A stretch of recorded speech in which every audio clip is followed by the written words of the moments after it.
is the Sacred Knowing of Is video series with Tisziji Muñoz, interview number 8. I had some questions for you regarding chapters 71 through 77. From chapter 71, you write, meetings on the physical plane are often to change or end rather than complete karmas, except in the case of those spirits who are clearly destined towards enlightenment and free liberation. My question is, are meetings endings or beginnings?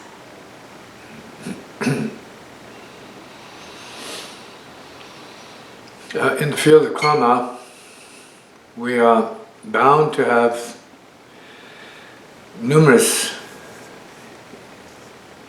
meetings, right? Encounters, right?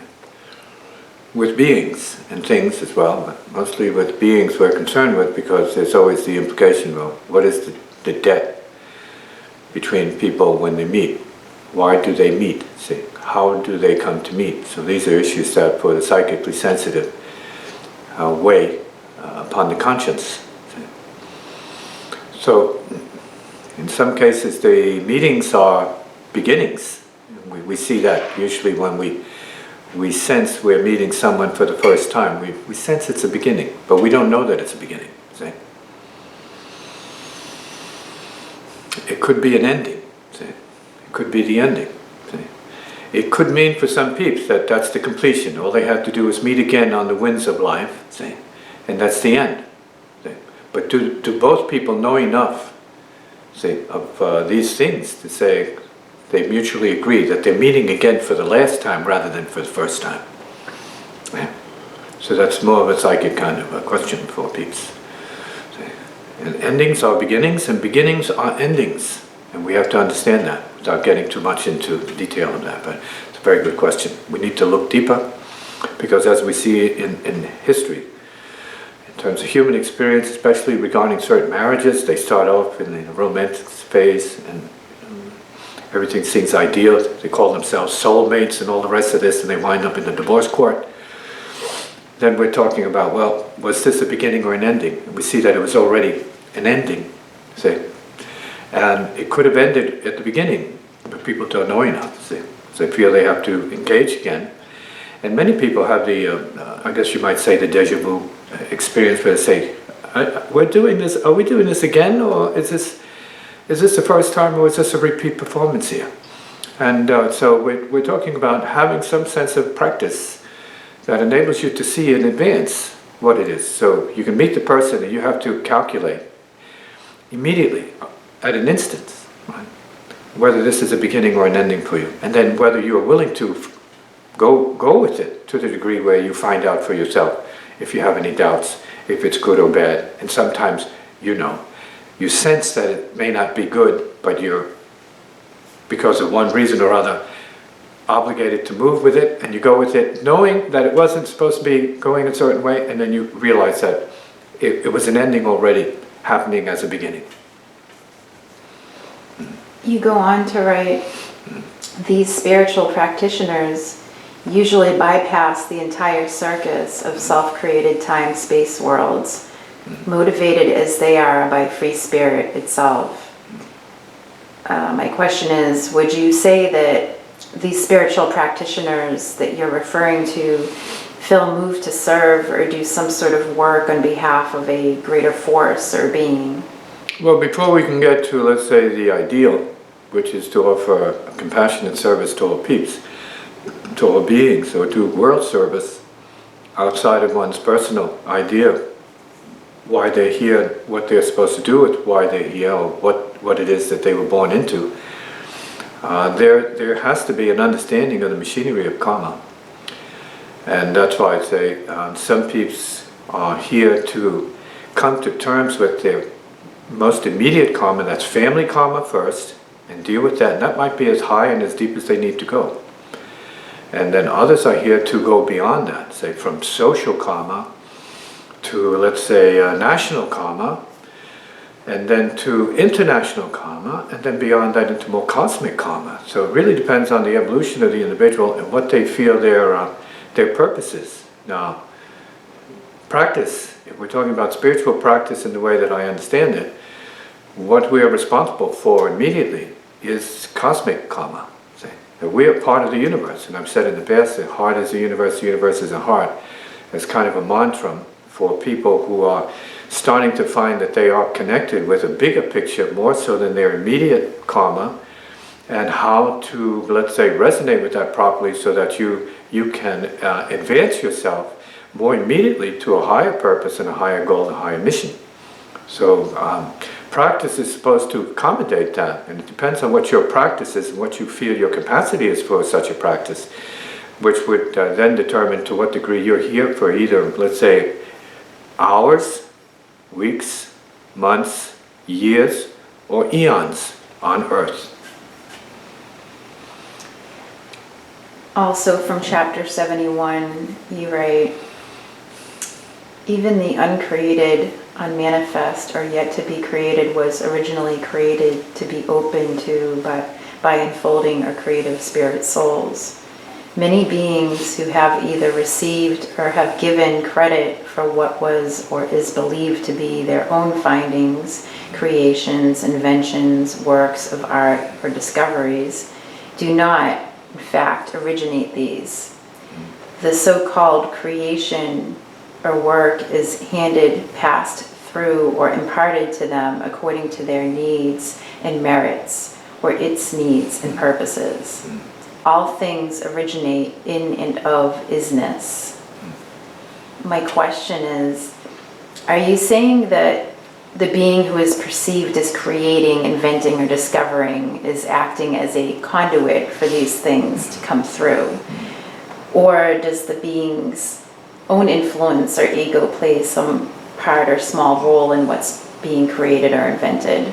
Well, I think relative to the creative approach to understanding one's position as a channel, yeah, you play a part in it. So the self is a small part, but from the deeper view, then yourself is really serving the part of the bigger, no matter what. See, so it's all about the bigger picture.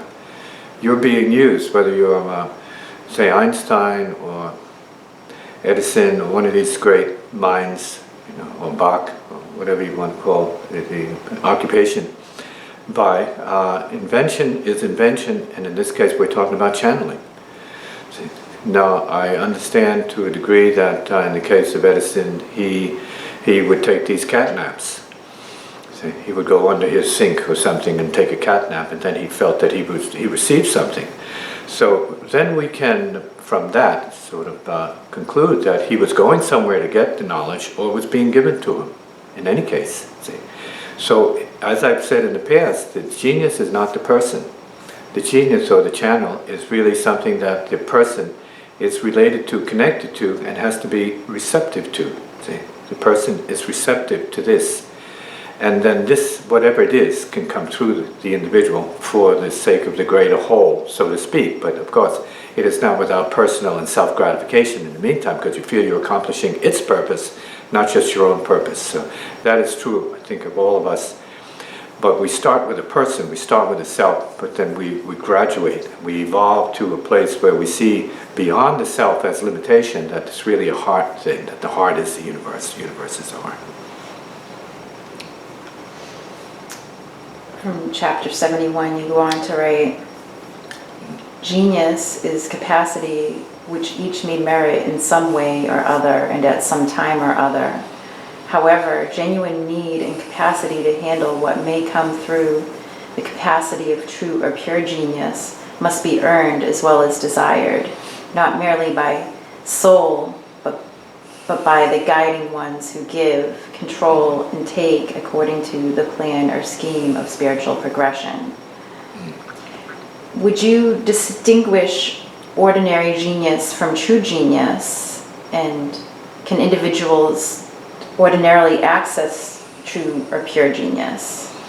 Well, we're talking basic skills that come in through the gene pool. We have that. So we're talking about a family of lawyers, and then you have genius, and I mean that literally, like in the genes.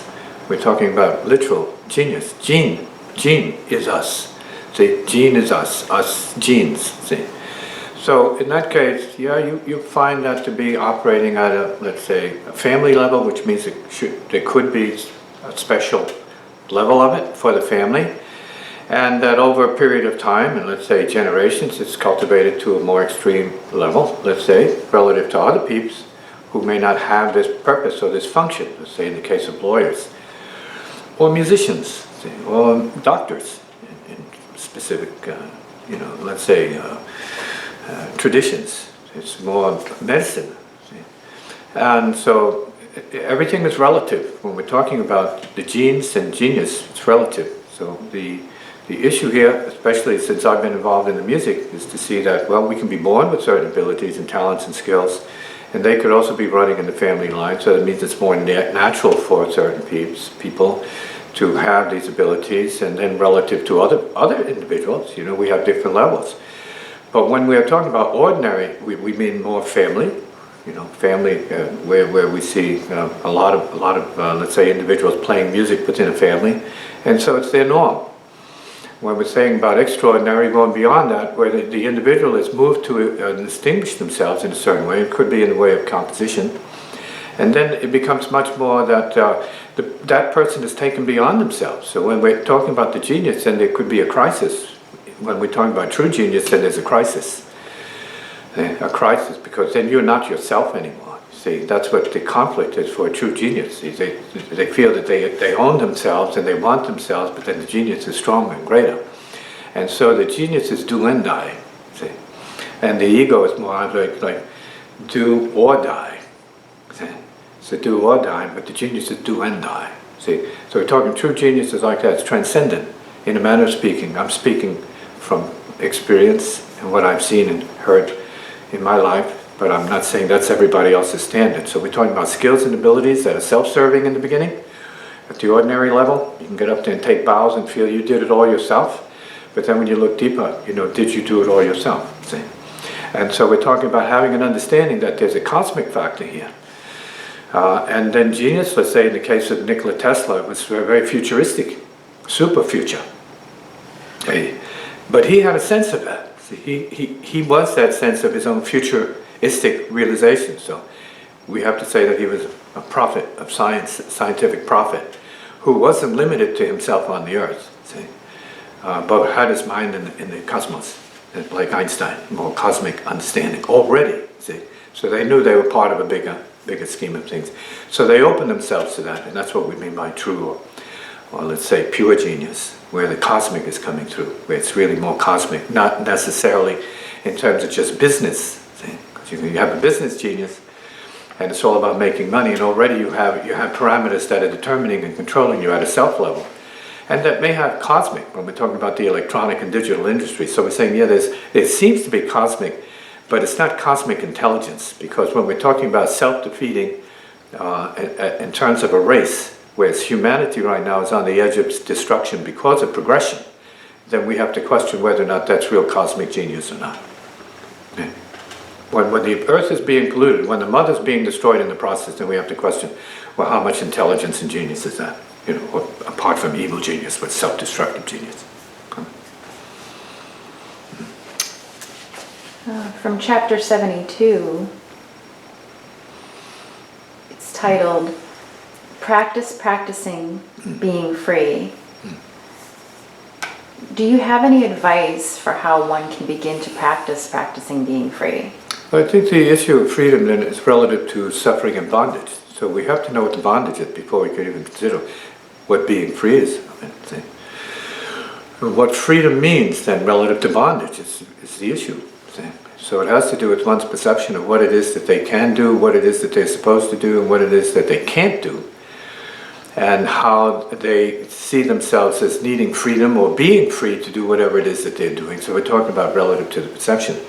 In the spiritual works, the freedom then has to do more with bringing the body into a certain alignment where you feel clear of the physical to function, clear of the emotional to function, in a certain way clear of memory to function and create and be used as a channel to create, free of the mental to be able to create and channel things that are abuse to oneself, of course, one's immediate relations, and then beyond that to the larger field. That would be society, humanity, and then maybe, again, getting to the cosmic level. If we can stay more or less rooted in the cosmic level, we may find a greater purpose for ourselves. From chapter 72, you write, higher than this form of receiving knowledge is to know, while even awake and yet alive. And superior to this is to be above the realm where all manner of things may be known, into the unknowable regions of selfless pure light and truth of free being here and now.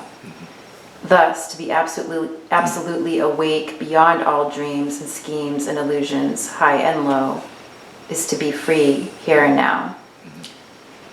My question is, what do you mean when you say free here and now? Are you implying that one needs to be free of their attachment to knowing? Well, knowing, of course, is a limitation.